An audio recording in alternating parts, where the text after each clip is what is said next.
Transpiration, transpiration है कि वाष्पोत्सर्जन। किसके लिए? क्लास 10। ठीक, इंपॉर्टेंट है हमारे लिए। क्या है ट्रांसपायरेशन? क्या कहता है हमारा वाष्पोत्सर्जन? क्या है कि पौधों के वायवीय भागों से जल का वाष्प के रूप में बाहर निकलना।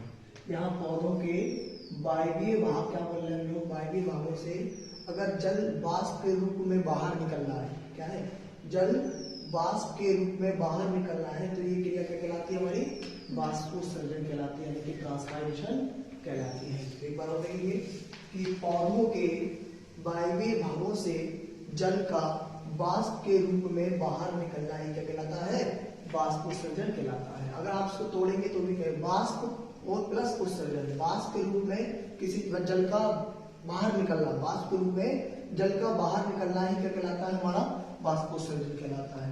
अच्छा, क्या बताया गया आगे देखेंगे, क्या है? मूल रोमों, यानी कि इसको कहते हैं रूट हेयर, रूट हेयर, मूल रोमों द्वारा पौधे जमीन से बहुत अधिक मात्रा में क्या ले लेते हैं?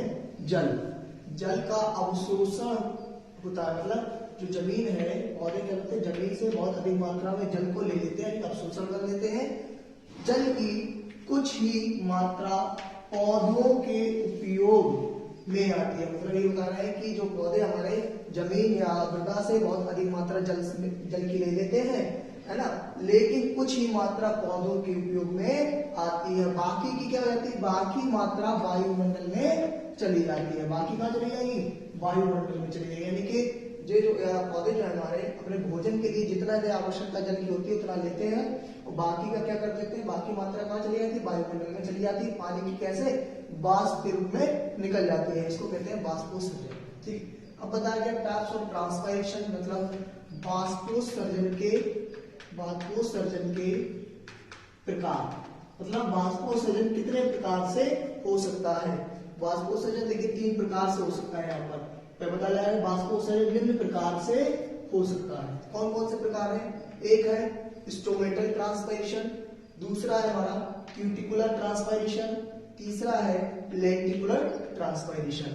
इसको कहते हैं, स्टोमेटल को कहते हैं रंध्रीय वाष्पोत्सर्जन। देखिए रंध्रीय वाष्पोत्सर्जन कितना करता है ट्रांसपायरेशन? पौधों की सतह पर छोटे छोटे छिद्र, क्या बताया? पौधों की पत्तियों की सतह पर छोटे छोटे क्या पाए जाते हैं? छिद्र उपस्थित होते हैं, जिन्हें क्या कहते हैं? हम स्टोमेटा कहते हैं। स्टोमेटा को बोल सकते हैं हिंदी में रंध्र, जिन्हें क्या कहते हैं? स्टोमेटा कहते हैं। इन स्टोमेटा के द्वारा लगभग 90%, याद रखना इस बात को, लगभग 90% वाष्पोत्सर्जन होता है। कितना परसेंट वाष्पोत्सर्जन होता है? 90% वाष्पोत्सर्जन होता है। अगर मैं यहाँ पर एक पत्ती बनाना चाहूं तो कुछ इस तरीके से बना सकता हूं।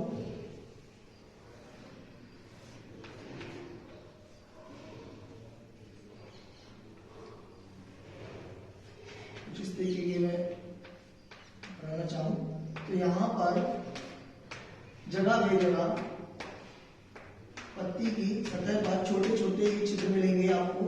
इसको हमने क्या बनाया? स्टोमेटा। इसको नाम क्या देते हैं? स्टोमेटा, यानी कि रंध्र होते हैं। क्या होते हैं? रंध्र। इन्हीं रंध्रों के द्वारा वाष्पोत्सर्जन कितने परसेंट होता है? 90। अगर आपसे पूछा जाए सबसे ज्यादा वाष्पोत्सर्जन होता है तो किससे होता है बेटे? तो किससे होता है? स्टोमेटा से होता है। ठीक है, कितना परसेंट? 90% होता है वाष्पोत्सर्जन। तो आप मैंने बताया पत्ती है, पत्ती के ऊपर छोटे छोटे छिद्र पाए जाते हैं, इन छिद्रों को क्या बोलते हैं? स्टोमेटा। आगे क्या सेकंड टाइप कहते हैं क्यूटिकुलर ट्रांसपायरेशन, उप त्वचा वाष्पोत्सर्जन। इसके द्वारा कितने परसेंट होता है? देखना, पौधों का बाहरी भाग व पत्तियां क्यूटिकल द्वारा क्या रहती है? ढकी रहती है। पौधों का जो बाहरी भाग होता है वह पत्तियां होती है, वो किसके द्वारा ढकी रहती है? मतलब क्यूटिकल के द्वारा ढकी होती है। इसके द्वारा लगभग कितना परसेंट? 3 से 9% वाष्पोत्सर्जन हो सकता है। कितना परसेंट बताया? क्यूटिकल के द्वारा 3 से 9% वाष्पोत्सर्जन होता है। ये हमारा क्या है? क्यूटिकुलर। सेकंड थर्ड टाइप क्या हमारा? थर्ड टाइप है लेंटिकुलर ट्रांसपायरेशन। लेंटिकुलर को क्या कहते हैं हम लोग बेटे? यहाँ पर कहते हैं बात रंध्रीय वाष्पोत्सर्जन। इसमें क्या कहते हैं? देखो, वृक्षों के तने व शाखाओं पर छाल के, जो छाल होती है ना पौधे की, उसकी बात बताए, छाल के बीच बीच में छोटे छोटे बात रंध्र होते हैं। बीच बीच में छाल के जो बीच बीच में छोटे छोटे क्या होंगे? हमारे बात रंध्र होंगे, इससे लगभग कितना परसेंट, 1% बाष्पोत्सर्जन होता है।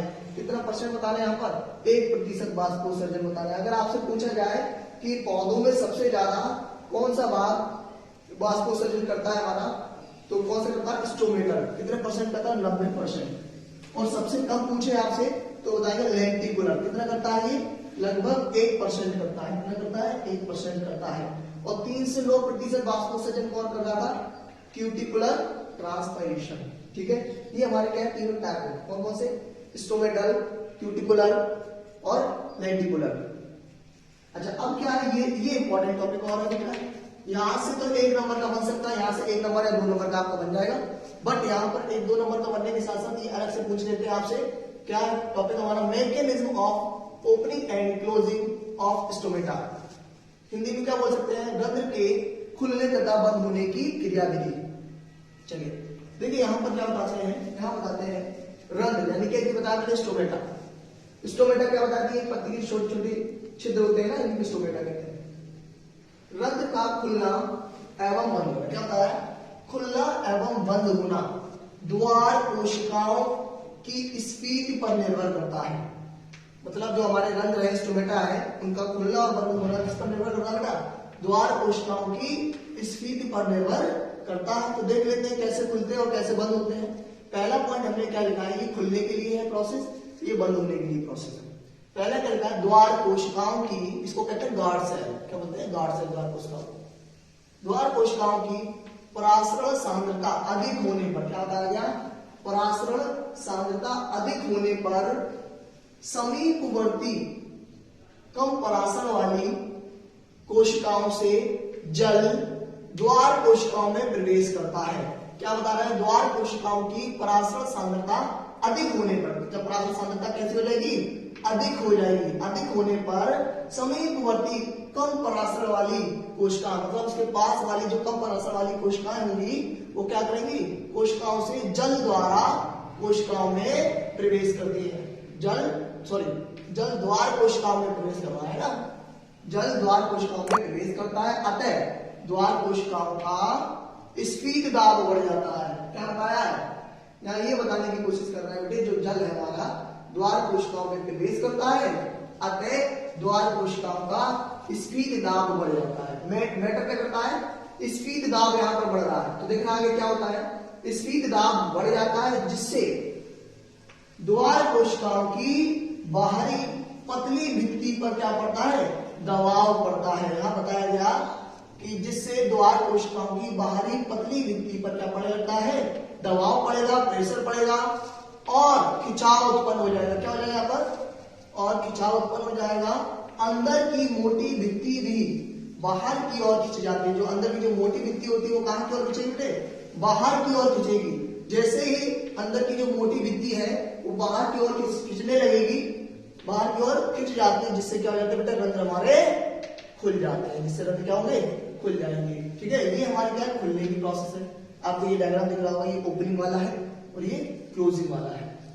तो देखो ये हमारा रंध्र का संरचना है, तो ये रंध्र का डायग्राम बनाया हुआ है मैंने।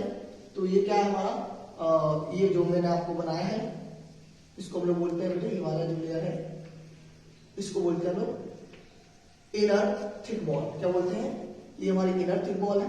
ये ऊपर वाली आपको दिख रही होगी, ये हमारी आउटर थिन वॉल। ठीक है, और ये जो दोनों बनाई है मैंने, ये वाली संरचना हो जाएगी, इन दोनों को हम लोग क्या बोलते हैं, गार्ड सेल बोलते हैं। क्या बोलते हैं, गार्ड सेल। इन्हीं को ही हमने क्या बताया था, द्वार कोशिकाएं बताया था। क्या बताया था, द्वार कोशिकाएं।